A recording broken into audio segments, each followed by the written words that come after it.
folks. Welcome to the 186th episode of the Sawdust Nation podcast with one of the OG hosts, Nat from Nap's Naughty Works LLC, and Josh from North Country Woodworking. And I'm not going to lie, I don't really know what the heck we're going to be talking about because I went from a night shift to almost losing track of time. And actually, I think I still have. I forgot today was Tuesday and tomorrow's Wednesday. Today was not Monday, even though it felt like a Monday. And Josh is missing a piece of his finger. What? Anyways, but listen, I'm smoked, folks. My brain hurts. It's for civilians out there listening, it's appraisal time, and for us in the military, it's enlisted performance reports and those things, or we call them EPBs now in the Air Force. We just can't keep an acronym for evaluations to save our life. But hey, we're going to keep changing it so we can keep putting our stamp on it and hopefully make it better. Dude, I tell you what, it's let's make this change. It should be better. No, it sucks because now I got to relearn how to do all this crap after I got good at it. Good. No, I was pretty good at it. All right, I'm going to tell you that. I was pretty good at it. But I can tell you what, between writing, I think I wrote 16 1206s in the past week and a half. Those are awards, military awards, everybody. Yeah, and they're roughly 1,600 characters a piece. That's with spaces. He's counting spaces. But that's a lot still. That was roughly 1,300 without spaces. There was 1,599 spaces. Yeah, right. And then L for loss. W for win. Yeah, right. Shoot, sometimes I feel like that's how it works. But yeah, so did all that, and then we got people's, appraisals or enlisted performance reports coming through with a new process. Still learning the wickets of that. And I'm kind of going into life real quick before we go into shop. For those curious, I've had a couple of people reach out and say, what the hell is this thing about you moving? It's not a for sure thing yet. There's still pieces of the puzzle that are in the midst of being found. Because I've only been here for so long, there's certain things that have to happen in order for me to take a job early, because I'm what's called coded to this base for a certain amount of time, and I've only been here for half that amount of time. So that's why when everyone's like, how the hell are you moving so fast? It's just because there's a job out there that I want, and I applied for it, and I can't say if I'm a good candidate or not, but there are things happening that are happening for a reason, essentially. If they don't happen, there's a good chance I don't get it. But then it does happen, I still might not get it. But hey, who knows? It's a waiting game. That's the Air Force. It is what it is. And if that happens, the unfortunate fact is I will have to say goodbye. Well, not goodbye forever, but I won't be out all the time. But I'm still going to Workbench Con. That's happening still, the end of February. Yep. So I'm pretty excited for that. Pretty excited to see some people. Go hang out with Daniel. Hide your towels, everybody. Hide your towels. You shut the if you're leaving, it's going to come on thick.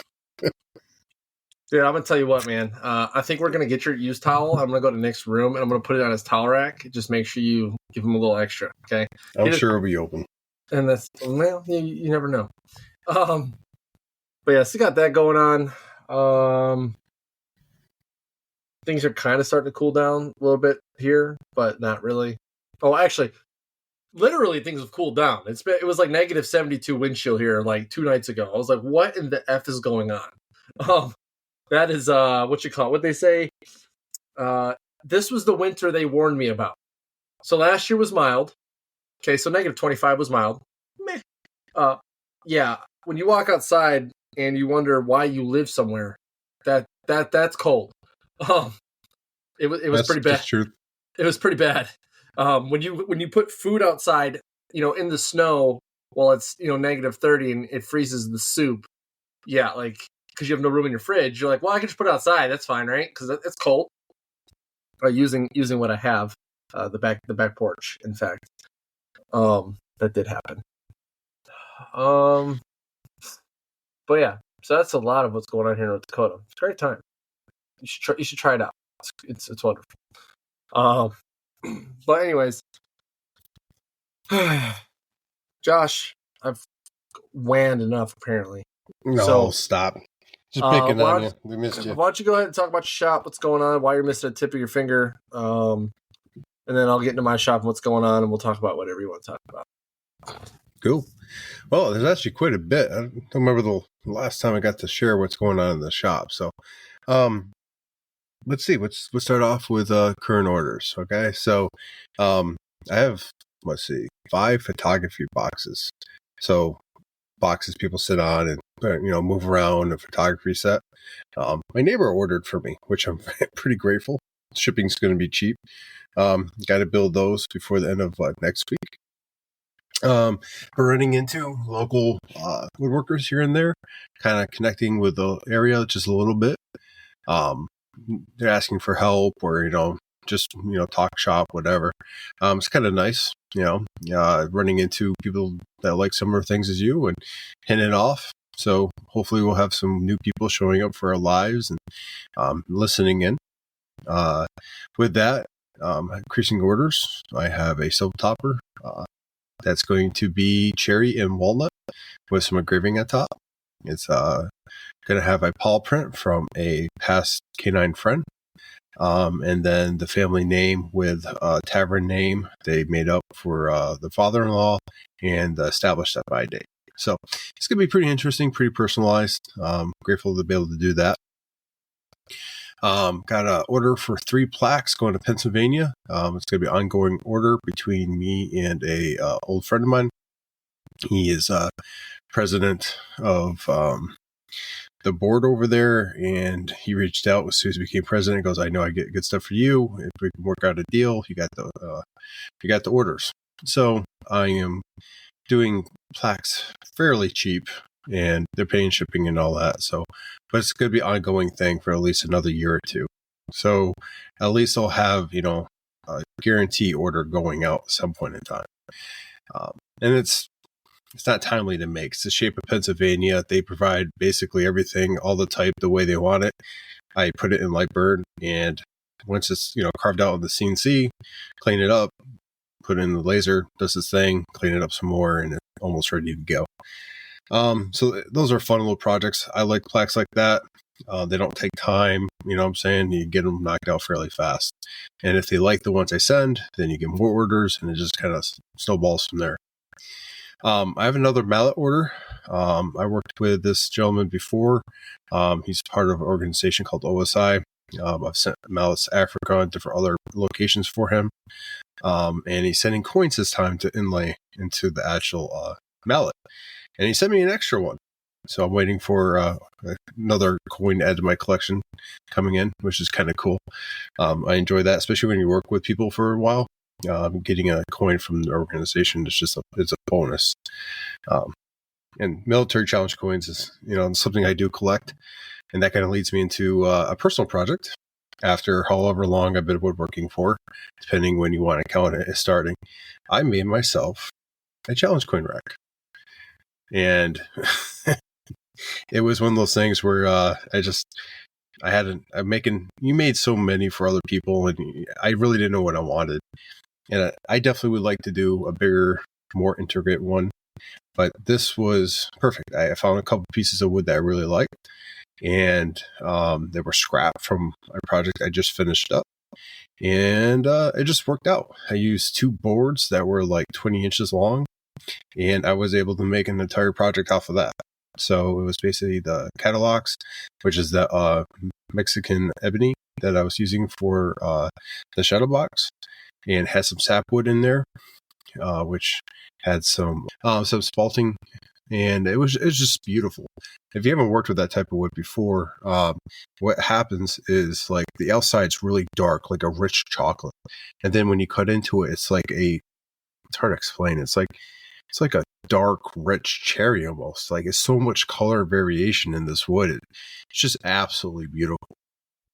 So you got that around the edge, and then I use some curly maple that was left over for the rails. And in the back, I painted some acrylic black, and I engraved the outline of trees, because I like trees. And I left some of the saw marks in the wood. I sanded to like 320, but I left some of the saw marks into the actual wood, so it's kind of like a rustic, woodsy type feel. honestly, I was just staring at it last night after I put some coins in it. I really like it. It's one of those things where I didn't know what I wanted until I made it.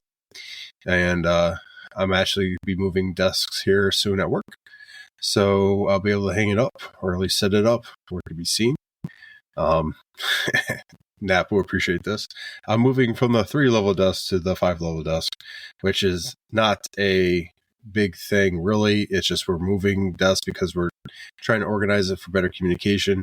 But it was a joke today in the office. So I'm progressing fairly fast at work, which is nice. What else? There's just been a lot going on in the shop. I've been doing a lot of experimenting.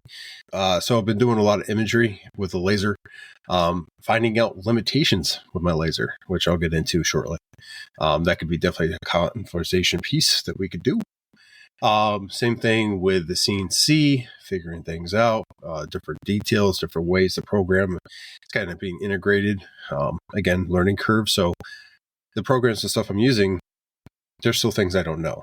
And that kind of helped me out this last weekend with an issue coming into my latest project I set out.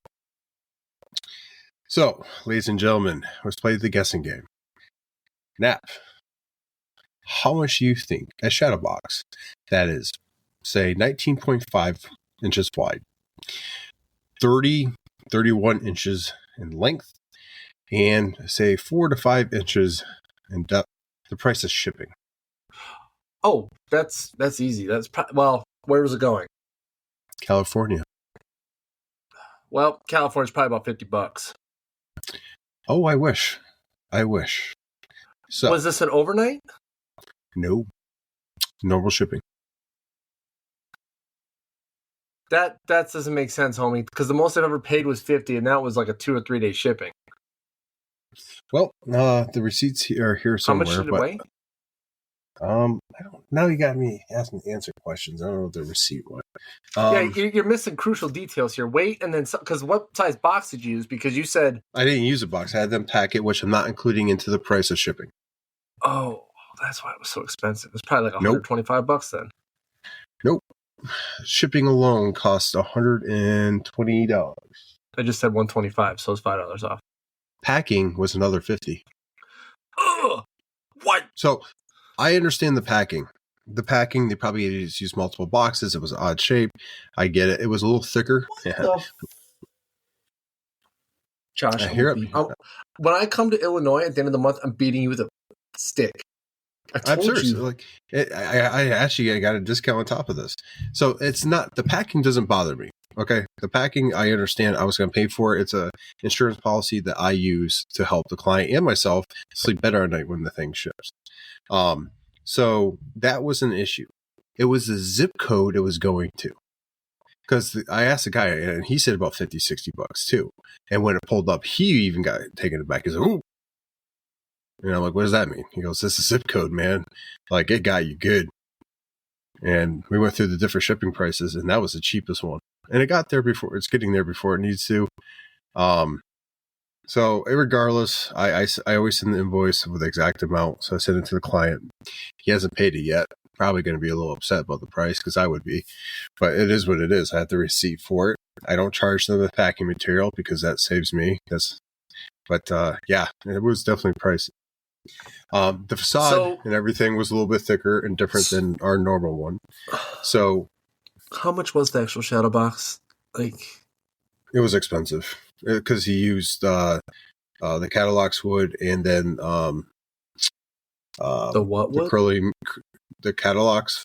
It's a Mexican ebony. That's yeah. It's like, I don't know, like $50 a board foot. It's like ridiculous expensive. Holy mother of God. Why did he he wanted the best materials and everything else. And that adds to the weight because this stuff is dense. I made a 10 by like 8. No, it's like 18 by 8 little coin rack for it. And it's dense. Like, even that's heavy. It's spelled Katalaux. Anyway. And then the curly maple. So the actual frame of it was all made from curly maple. And then the actual Air Force insignia was made separately and then attached to the shadow box. So it stood proud about, an inch, give or take. So it's pretty heavy. It's pretty hefty. He knows his materials. Yes. So it was a very expensive, it cost quite a bit. The shadow box was pretty expensive based on what he wanted. And, he gave me, I worked with what I had, and then the shipping alone was expensive. So it cost him a pretty penny. Shipping, I guess, matters what zip code you're in. So that was a big deal. Mind you, I was happy to see this particular shadow box go, just because I think it looks beautiful. You didn't even send me a finished picture. Some friend you are. Oh, I sent you the aftermath, but I saw box. The aftermath. So there was a lot of details going into the shadow box. He wanted a secret compartment in there. He wanted the best and best materials. He wanted dye the maple. So I had to kind of walk him back from some of the expectations, because dyeing the maple, I've never done. I didn't have enough time to do it or experiment with it. He hit me up a while ago, but he never came back with what he wanted, or actually wanted to work out the actual details until about 2 to 3 weeks prior to it being, having to be delivered. So a lot of the stuff I could have done in the beginning was kind of out the window. The secret compartment is what kind of took me the longest. So there wasn't much room to work with the dimensions of the Air Force symbol. The Air Force symbol is weird shaped. And on top of that, the thickest part is not that thick, especially when you blow up in proportion. Now, I could have took it out of proportion to make more space. But when you start doing something like that, and something that you've seen for 20 years, you're going to notice. And you don't want to mess with proportions of logos and stuff like that too much. So, long story short, we were able to do the couple things he wanted done. But I think between the curly maper and the specialized ebony that I used, it came out great. And I tell you, I'm really liking this ebony. It's beautiful wood. A little expensive, but if anyone ever wants me to use it again, I definitely would. It tools well. It's heavy. It's dense enough where my pin nailer couldn't go through it. It just gave up on life and said no. And so going back into the building of the shadow box itself. So everything's going pretty good. I'm cruising along. It's one of those rare times that you're in the shop and, everything's seemingly going right. Every, angle you're cut is spot on. I was able to nail the backer and the acrylic first cut, first time. Everything is just lining up. And if you know anything about shadow boxes, if you ever build a shadow box the first time, to get the backer and the acrylic to line up and fit perfect the first time, prayers are made. Just put it that way. There's ways to prevent that, obviously, CAD designs and stuff like that. And I kind of talked to Nap and Tim about potentially designing that stuff in CAD and getting designs where I have it and I don't have to be, measuring and kind of guesstimating to the best way. And that's kind of where I'm leading. I'm getting a little sick and tired of hoping for the best. So we might be doing more plans, which would be, maybe I could sell those in the future. Who knows? Probably not. I'm not that kind of maker, but you never know. Anyway, I digress. So I'm making the shadow box, right? So I'm in there for pretty much all day. And long story short, it becomes like 7 o'clock, and I'm making a dado cut with a 0.8-inch blade dado to make way for basically the backer, the padding, the felt, all those, and including the actual hanger, the French cleat. So as I'm doing it, I'm making the same cut I did with every other piece. It was my last piece for the dado, and I don't remember hearing anything, but I must have heard something or saw something, because honestly, it was normal cut. Everything went black. Like, not like I passed out or anything, but I just don't remember what happened. And I remember anytime something bad on the table saw happens, like, my first reaction is get my hands out of the way and then turn it off. So hands went up, turned off the table saw. I didn't even think about it. So my hands are up, like above my shoulders, and I look at the piece, and the piece ain't messed up. It just didn't cut all the way. It didn't go full length of the board, or like kick back a little. I'm like, oh, okay, maybe that's why my finger hurts. And I look at my finger, and the tip is gone. Kind of looks like hamburger. And I say tip, it's like half of my fingernail up.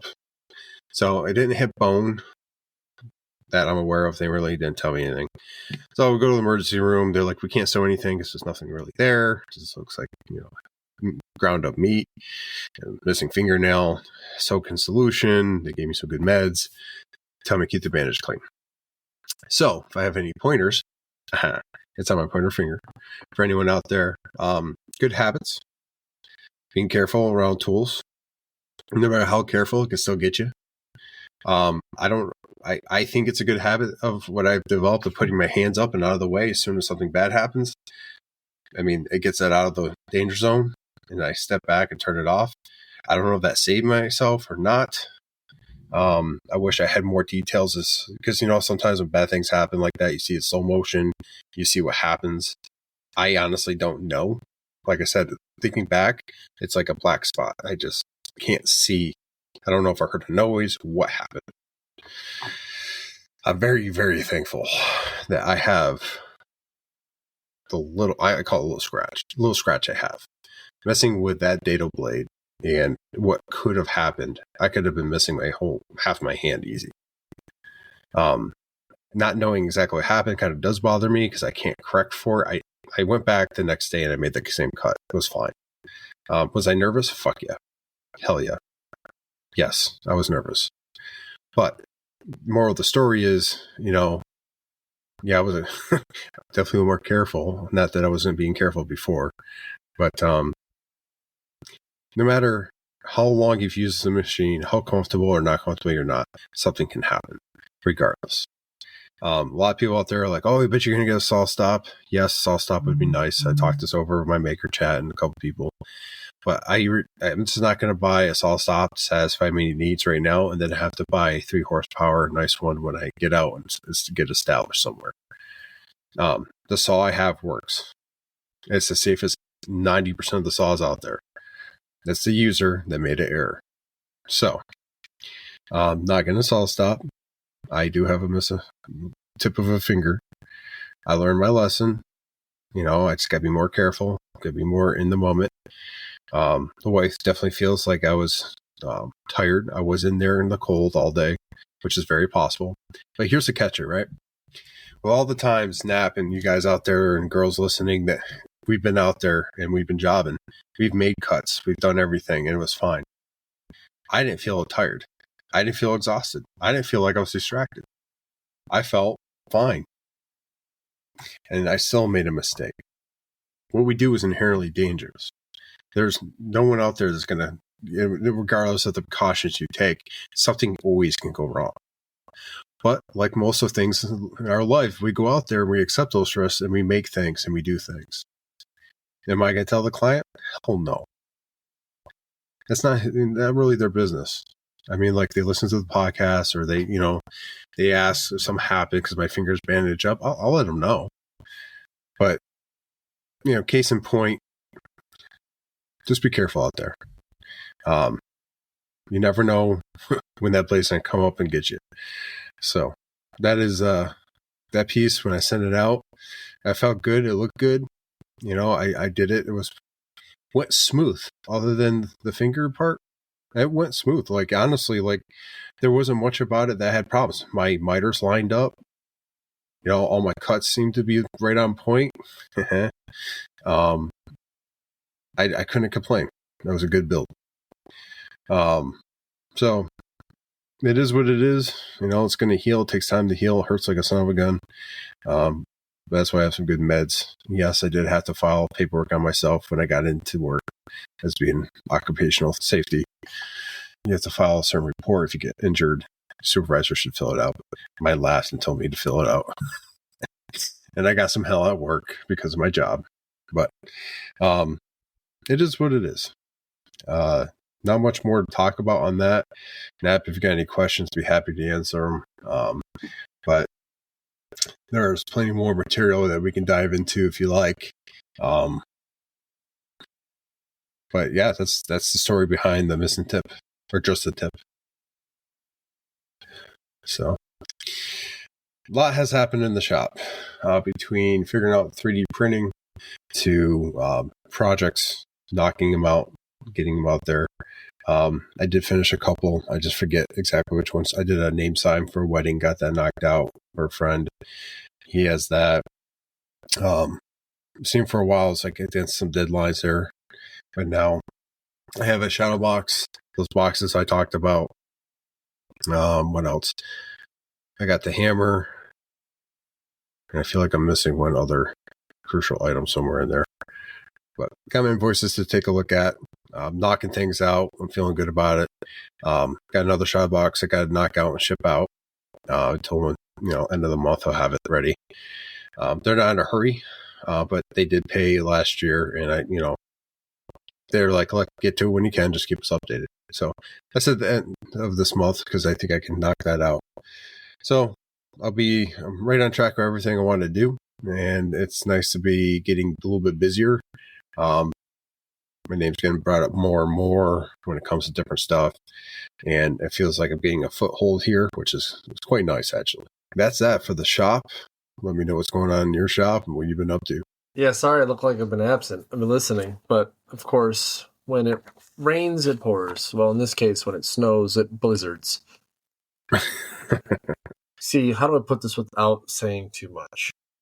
When your little brother goes and tells on you for something, and he over-exaggerates, and the parents get super mad at you, and they call you out for it, and you tell them, well, if you would have just done something right the first time, these other things wouldn't have happened, which would not have led to the over-exaggeration, i.e., our tail door.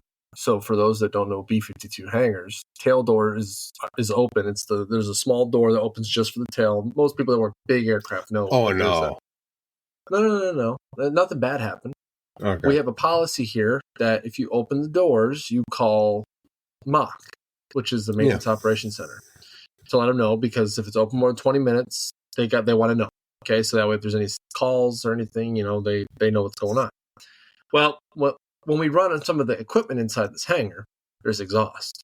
And what do you need to do in the hangar when there's exhaust present? You vent it. Well, our internal ventilation system isn't currently working, but has had a work order in for quite some time. Somebody's parent called our parent and said that our doors have been open all day. And it's just the tail door that we use to vent the exhaust from the equipment we used inside the hangar.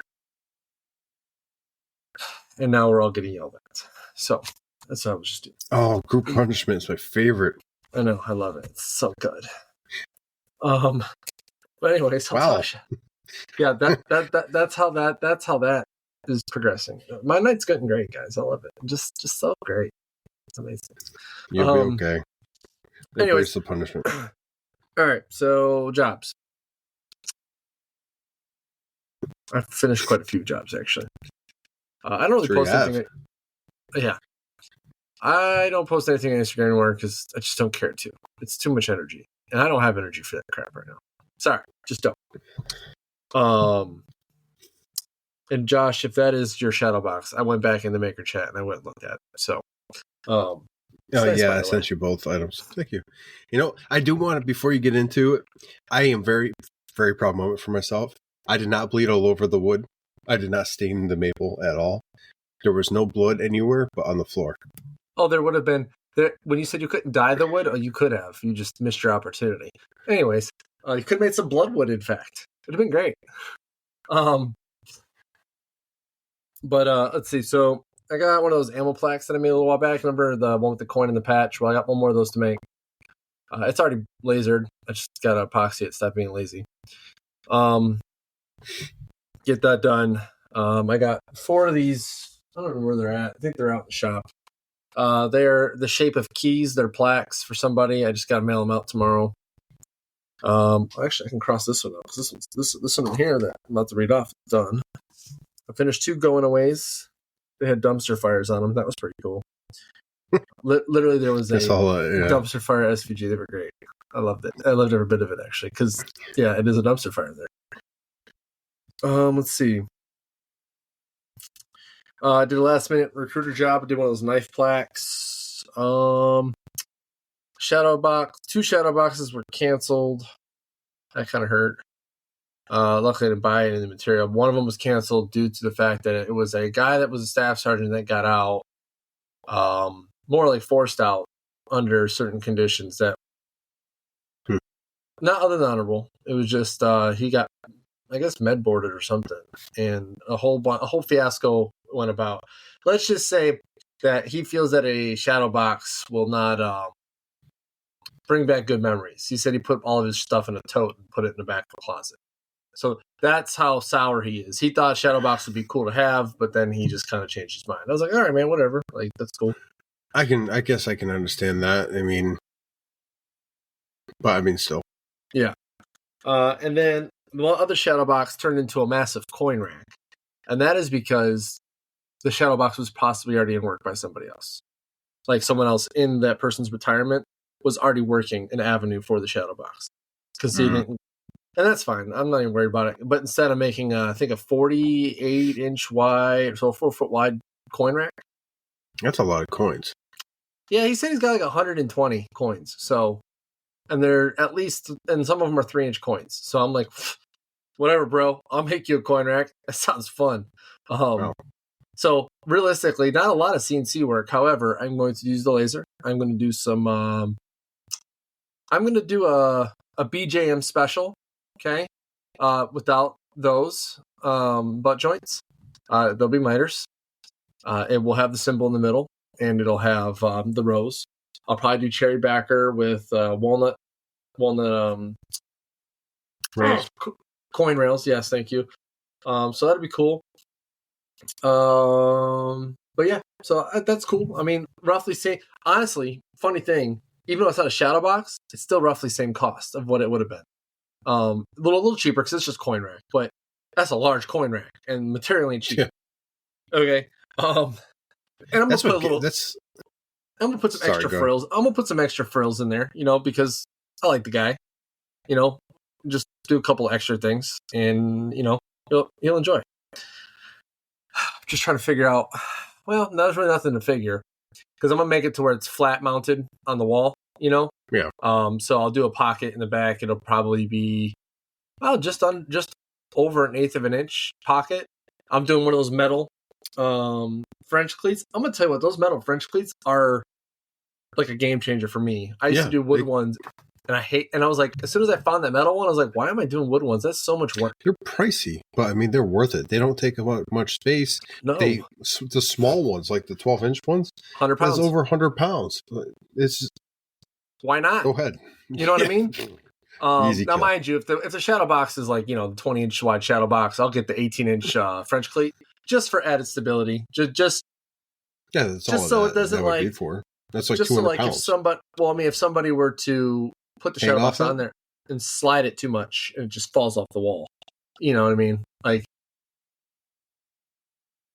listen, I've seen stuff fall off walls because it wasn't mounted correctly on a wall. I'm not saying you're wrong. Just if they did that, it's kind of on them. But it is. No, it is. But I'm preventing that so I don't get that phone call or that text of, I broke my shadow box. You know what I mean? Like, I don't want that. Like, first of all, it's gonna break my heart because I spent my time on that, and I make things to where you have to drop them on the ground deliberately to break them.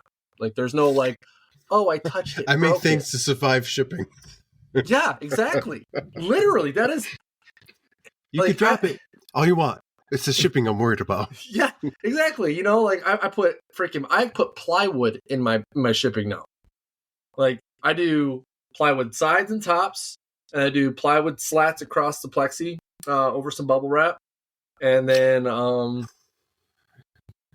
it brings me back to, sorry, I don't want to interrupt your story, but it reminded me when I went to go ship, I put it down on the scale, and the guy goes and knocks on the plastic. He goes, and I'm like, he goes, it's plexiglass, good. And I'm like, yeah, thank God it's in there good.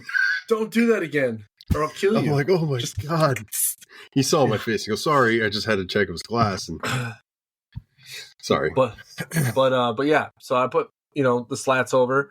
And then this is where, like, so Josh, you pay and do your stuff. So with Shippo, and I'm going to plug them again because I've had nothing but good experiences with the insurance. I use FedEx because FedEx ships on not on holidays. And that's fine. Like I typically, I've slot my time to ship during the week and then latest Saturday. Because Saturday my UPS is open till 11, I think 11 or 12, I forget. Because I haven't done much on Saturdays, mostly during the week. Excuse me. So, what was it going with this? Oh yeah, so I had that one shadow box that was damaged on the way. Okay, this is when I learned to use plywood on all edges because of the fact that they stabbed through the top of the box that I packaged. And dude got it fixed, but he pretty much got a free shadow box. I got all $450 back for that shadow box for just that dinged up damage. And they covered it, no questions asked. It was, okay, send us the damage, send us how you packed it. And I take pictures of certain products, right? If it's packed enough, if it's like a quick plaque and something that gets damaged, whatever, I'll remake it. You know, typically, it's not going to take a whole lot. But the shadow box, they just refunded it because they saw where it was impacted, how it was packaged, and they're like, okay, cool. You know, so there wasn't a whole lot of fight. It was actually relatively instant. As soon as I sent it in, the case was solved in like 30 minutes, which is crazy. Yeah, it was that fast. It literally got refunded that fast, and I got the money the next day. So, and then I gave it back to the customer. So I use Shippo for that reason. Now, mind you, my overhead initially is a little more because I pay for pallets of boxes.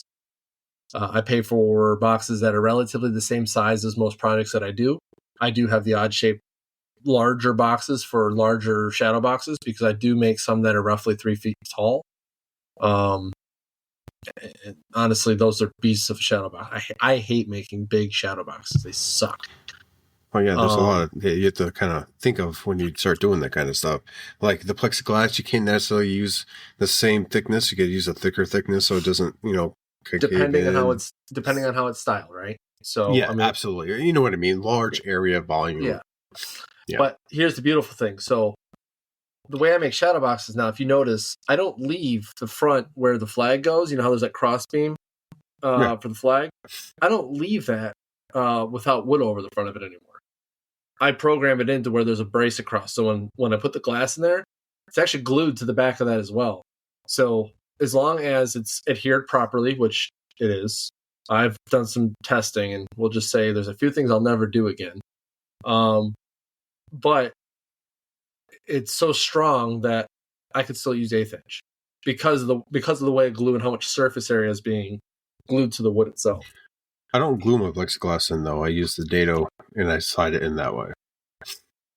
Yeah, so that's where we defer, right? So you do yours and you slide the dado with like you actually have an actual box and all those things. I could do that, but I do like the CNC manufacturing piece of it. I know that glass isn't going to shift or anything like that. I call it glass, but you know what I mean. Well, yeah, I mean, like anything, you perfect it so it doesn't shift, and you perfect it so it doesn't move. But the way I see it, I mean, like, again, everyone out there, this is us discussing our processes. The way we do it doesn't really matter. We get really good results. But, if something does get damaged, they can remove the plexiglass. I feel easier and replace it than if it was glued. Because I used to glue mine down too. And I ran into that one where it got shipped and it got damaged. And I bought them the glue I use. I made it so they could fix it. And then for me, I feel like the dado, if it's an issue with the glass, it's easy to go, remanufacture, especially if it's, square. If it's just a square, they can cut it on a table saw or what have you. Something more specialty like the one I just made, I could even send the other maker the, SVG, and they can cut it out on whatever program or whatever they have. It's kind of my way of thinking ahead. I mean, yours might be set up in a way where that could be possible too. But I feel have to literally punch mine out. Like, yeah, there's a process. Once that glue's cured, you have more chance of breaking the facade more than you do the glass. So I feel like plexiglass is going to break faster than the wood itself. That's depends maybe, I don't know, on the wood. Well, you think about it. The way I think about it is you got an empty, space, regardless of the design. If something pushes down in there, I'm saying it definitely could break faster than the wood itself because there's not a lot of overhang. And if it is, it's supported. Or no, remember what I said. I do a cross brace across the front of mine. Yeah. So that will break because it's only an inch wide by maybe 0.65. Just over. Oh, you don't have a. And then there's you a have piece of something wood. underneath And there's it. a piece of wood behind it. Yes, Yeah. there's something behind it. Okay. But let's say they want to take the glass out themselves and try to fix it, then they run the chance of breaking it. But Okay. I might search a little more into doing a dado. I actually was, as you were describing it, I was thinking like, well, I guess I could do this.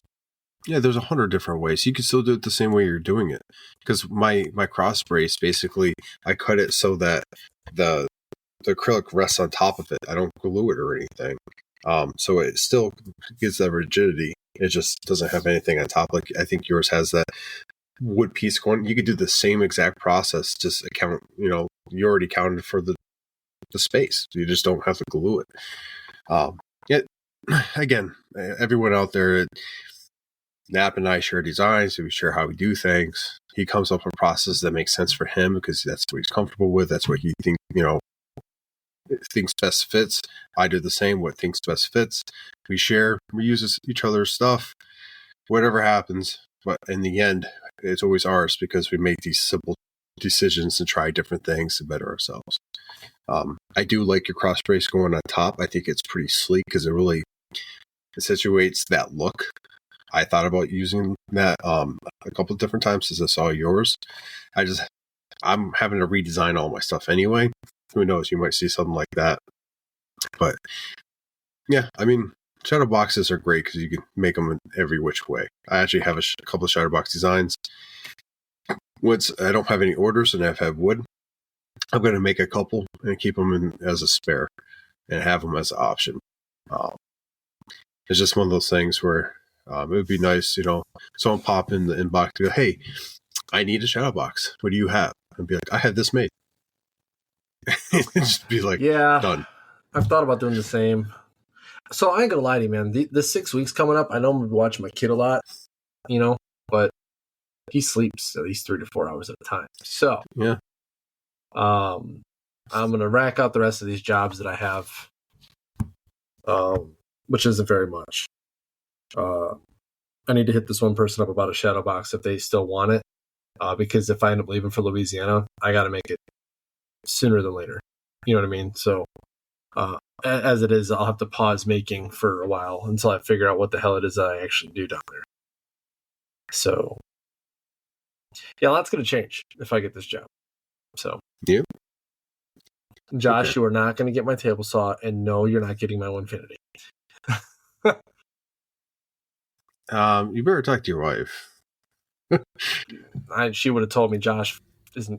Josh should have. Josh is fucking crazy, or Josh is crazy. I'm not saying I'm showing up with a U-Haul, and I'm not saying I'm not. But yeah, anyway, so jobs they're slow, honestly, and that's okay. So it's funny. I actually just scored. I have a larger job coming up, 2, in fact. Victor. So my chief that's possibly retiring in April says, well, so you make chests? I'm like, yep. He goes, I might need one of those. I'm like, say less. I will gladly make you a chest for the express price of $2,000. Not really that much. It's not really that much, but actually probably close considering how much wood costs here. But wouldn't you love to be like, have someone come up and go, hey, I have a year. I need this in a year. Here's $2,000. Here's what I want. Don't care how it looks. I don't care. I know I trust you. Go. Yeah. I've had that a few times actually, and it's great. Not that much money though. I wish it was that much money. Shit. No, I'm talking about enough money where you could do literally anything you wanted to, like a project. Oh, dude, I'm literally busting budget on that. Like, I'm gonna spend $1,000 just on the materials. You know what I mean? Like, that's I'm gonna easy have to do. all the fun. I'm gonna have all the fun in the world. But I was like, there's a possibility for that. I have to retroactively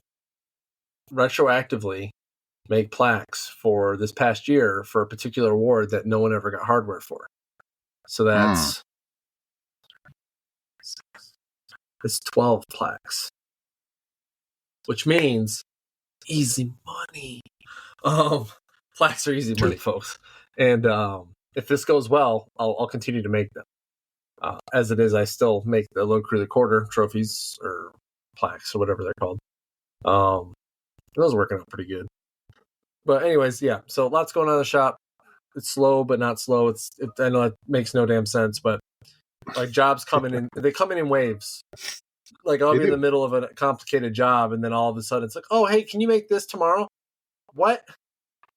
They all come in at the same time. Like, dude, they never stagger. Ridiculous. It's always when it's busy, it's busy. When it's slow, and it's just a weird, give and take it when it comes to people ordering. I don't know if it's because of payday. I don't know if it's because it's just it is what it is, but it's good and bad at the same time. Laser stuffs. I ain't gonna lie, I'm hurting. I went to the gym today. I'm out of shape. I don't like it. Look, I'm a shape. I'm round. Yeah, well, yeah, it's rounded as a shape. But hey, what's going on with the laser stuff? What'd you learn? So I had the laser was sitting around while I was doing other stuff, and I'm like, it's a good time to go ahead. I forget who posted it now, but it was a decoration, like a snowman, and it was like a 3D laser design. So obviously I'm trying, with Ben's help, getting in more and more into the 3D carving on the CNC. And I'm like, would be really cool if I could do both CNC and laser 3D design. Let's dive into this a little. So I do some research and I find out that most CO2 lasers, it's harder to achieve because it doesn't have it in its firmware, essentially, to go ahead and do that. It's more for like a fiber laser. They can really achieve it pretty easily. In fact, there's a setting in Lightburn for fiber lasers where you get the right picture and everything, you set it and it will do 3D. It's just a setting. Well, it's a little harder to achieve when you go ahead and do it with a CO2 laser. At least for me, from what I've been reading and whatnot. So I'm looking through different posts and Lightburn forums and just kind of seeing what's out there. And I stumbled across, it was a Lightburn picture forum where they were trying to dial in settings to get the, premium pictures. And it works. Like almost 80% of the time, you can get a pretty good picture with these different settings.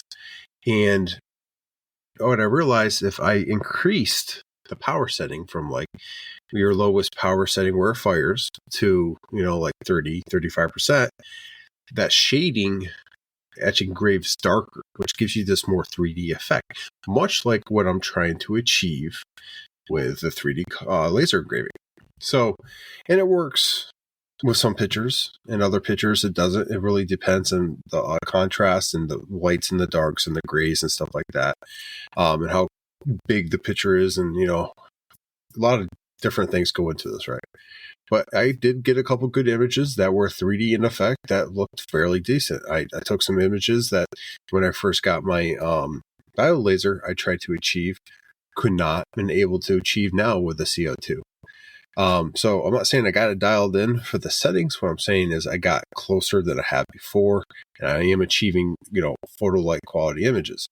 But those are, chosen by me. Now, some random person shows me their family photo. Will I be able to get that perfectly engraved? Maybe 50% chance there. But we're getting closer to the goal, right? So there's people out there that can make photorealistic pictures out of, on wood with their laser. And that's what they do. That's what they sell. I just haven't achieved that quite yet. So we're just been messing around and trying to get these different designs, processed, and different ways I can make them 3D or photorealistic. And for the most part, it's going pretty good. And one of the surprising findings I found is if I want to get a 3D design, I use the settings they provided for a normal picture. It was kind of weird to me, but yeah, that's how I got pretty good results. For the other pictures, I didn't mess with the settings at all. And I was able to go ahead and use grayscale to achieve a pretty realistic picture. Because Nap, maybe you can speak to this as well. But when you get a picture, you're all over the place, changing settings, using Jarvis, trying to perfect the settings for it to engrave. There was a couple pictures I didn't even have to do that. I knew it was an image, and it processed it really good. I don't know if Lightburn has did an update, and this is one of the capabilities where it processes an image better and sends it to the board better, but it's definitely working. During this process, I ran into some issues and limitations on my machine, which I didn't know were there. So when you're using a cord, and maybe this is OMTech and the board they use, or maybe the cord, I've never had the really issue before, but when I sent a large file, the machine would actually get ahead of the code that was sending because it was so large. And it was engraving wildly, and it would mess up the photo.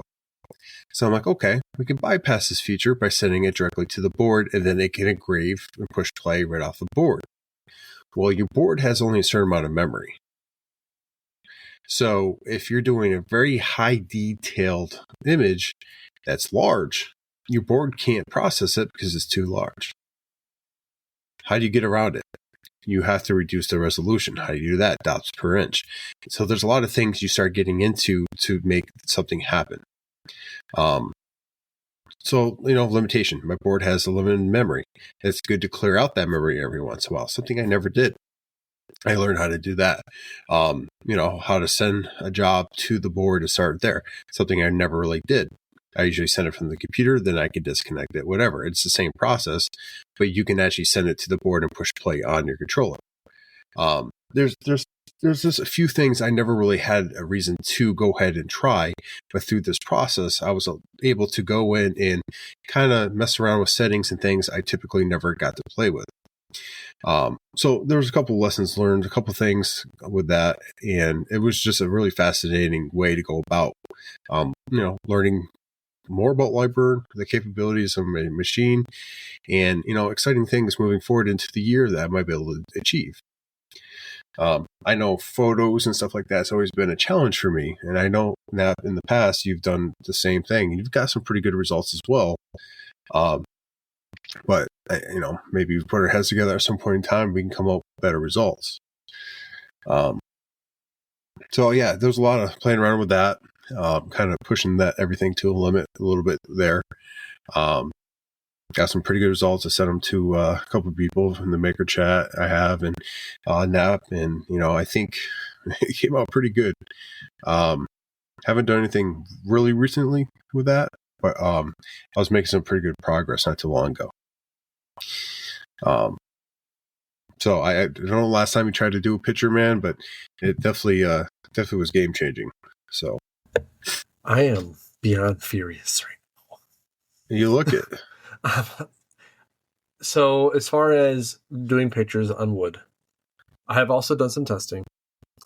I have presets that I start with, that I made, that I saved, and then I adjust from there. Fair enough. I don't like the way a lot of pictures come out on, for example, cherry wood. Okay. Because when you finish it, it gets darker, kind of muddles up some of the details. But lighter wood is always better. Yeah. Yeah, and if you use Baltic birch, it's way better because you're going to get better. For some reason, that always comes out nice. If you use maple, it comes out fairly decent as well because it's a whiter wood.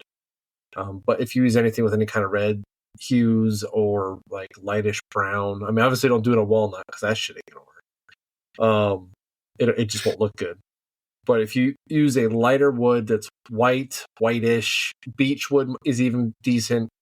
That's clear, not grainy, because if you get like a grainy piece of beech wood or birch or anything like that, it won't come out as good. But I've done some toying around. I think so. I say I know I'm gonna do a lot of calibrating and this, that, and the other. Unfortunately, that takes time, and sometimes when you got jobs, you just don't have time to play with things. I think once I finally pay off the upgrades that I've yet to receive from Onefinity, and also just waiting for certain things to come in for my ATC, and I pay that off, I'll be able to play more. But who knows?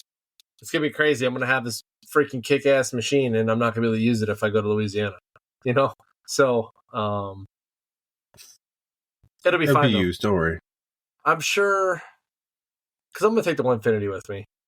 I mean, why not? I mean, it's all coming with me, but I mean, I can set up a Onefinity, in a garage. Hell, even if I have a decent office, I'll set it up in the office. You never know. If you buy your own properties, get a shed. You can do a he shed. Dude, I don't even know anymore. But anyways, yeah, pictures I've done. I do them from time to time. I don't do them quite as often as you do, just because there's not a lot of folks that request it.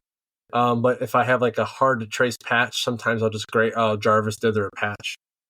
I've done that a couple times because sometimes the vectors don't come out good, and you're just like, I don't like that. So I'll type the words in where the words go, and I'll do a fill over the Jarvis dither, and it'll fill in the letters nice and crisp, and then the rest of this, the patch will be Jarvis dithered with that like grayscale look. What I found interesting about this whole like journey that I was on, is Jarvis was usually my go-to. It always usually comes out really nice, but with the grayscale, I don't know if they changed something in Lightburn. That's kind of what I was hitting at earlier. It's coming out a lot better with a lot less like maneuvering of the picture settings. Like it was amazing to me, the difference in clarity.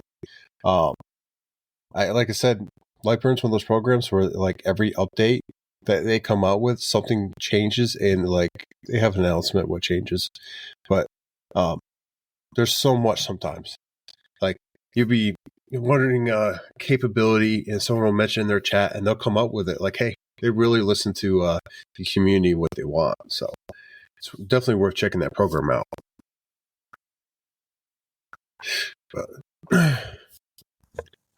okay, let's go ahead and put a bow on this guy. I'm getting blown up from work like every which way. I'm gonna tell you what, and literally I'm getting like emojis and gifs or gifs or whatever you want to call them of this is Fine Dog with a burning building and Elmo with his arms up in the air like this with the background burning matches. Like it's that that's the kind of day they're having right now. There's to burn this month down. As long as you rescue that stapler, you're good. Dude, steal my stapler. But all right, yeah, let's wrap this thing up. So first and foremost, we haven't done this in a while. As far as thanking who helps us with these podcasts. So we got our sponsors, really our main sponsor, and then folks that we're affiliated with. We have Daniel from PW and CNC, who offers an awesome spindle kit, plug and play, but also sponsors the hell out of our podcast. He's one of our largest sponsors. He's the reason why we are going to WorkbenchCon. Absolutely, because he believes in what we do here with the Sawdust Station podcast, and we believe in what he does. So we've put our heads together and we help each other out as much as we can, and in turn he lets us do cool stuff with his business. So there's that. And then we also have Totalboat, who we love like all the time because they restock us when we're low with awesome epoxy things. I've actually got a bunch of. Like on Totalboat, real quick. I use a Totalboat on every project. Yeah, actually, I do too. I don't have any other. It touches every project. I don't have any other epoxy. I just use Totalboat. And it's okay. So yes, they are our sponsor. Yes, they give us products. Okay, and you can say what you want about that, but we've been using them before then. Before they were giving us products, before they were sponsoring us. And I was doing that little coin rack, and I'm using the wood honey that they provided, and that I actually use a lot of my projects. And I'm like, there's almost every single project where Totalboat actually incorporates into my usage. Between the epoxy, the wood honey, and the different stuff they offer. I don't honestly know how it would change a lot of things in my shop if I didn't have them in my shop. So if you're on the fence about epoxying, because I know that's definitely intimidating when you've never done it, let us know. We'll help you. We'll find the product right for you. We'll get you that Totalboat site. They have a calculator right on there that helps you calculate how much you might need. Very nice people. I mean, like, they're always offering help and everything in between. So give them a chance. Check them out. And then with that, so yes, they sponsor us. They hook us up with some awesome epoxy. And then, of course, we got our patrons. Okay, so patrons, you guys have been helping us out since the beginning of this podcast, since the inception, in fact. And you are what drives our awesome giveaways. You are what helps us run the podcast. We don't take any of that money for ourselves. All that money is used to give back to you all. And honestly, allow us to give you all content. Now, we know things have been a little crazy lately. Unfortunately, real life has taken over some weeks for both of us. And sometimes we either delay or we've had to do weird recordings. You're going to notice here in the near future, we might start doing double recordings. We might start recording 2 episodes in one. We got a lot of good feedback on the Christmas episode because they did 2 episodes in one. So that might happen here or there. So that way we can kind of lighten the load during the month, do double episode. That way we can have a little more time in the shop, a little more time with family and those things. But we'll see what happens. But outside of that, we really do appreciate the patrons for supporting us all this time. And outside of that, we'll go final words, Josh, before I finish it up. Be careful out there. You never know what's around the corner. Make some sawdust. Keep your fingertips, and learn your lessons so you don't have to do it again. So yeah, that's my final words. Yeah, so if you want to just keep the tip, keep it away from the table saw. I mean, anyways, that's okay, Josh. I've cut my thumb or part of my thumb off too. It's not a big deal. Been there, done that. Yeah, you're not a woodworker if you haven't done it yet. Yeah, no, at this point. Let me take that back. Don't go do it. Let me take that back. Yeah, keep taking care of each other, though. Keep checking on each other. It's getting cold in a lot of places. I mean, heck, it was 86 in Florida, and everywhere else it was between 32 and below zero. So make sure everyone's doing all right. Check on your friends, check on your neighbors, and if you are in a cold state, stay warm because frostbite's a real thing. Outside of that, this is Sawdust Extra Podcast, signing out. Bye.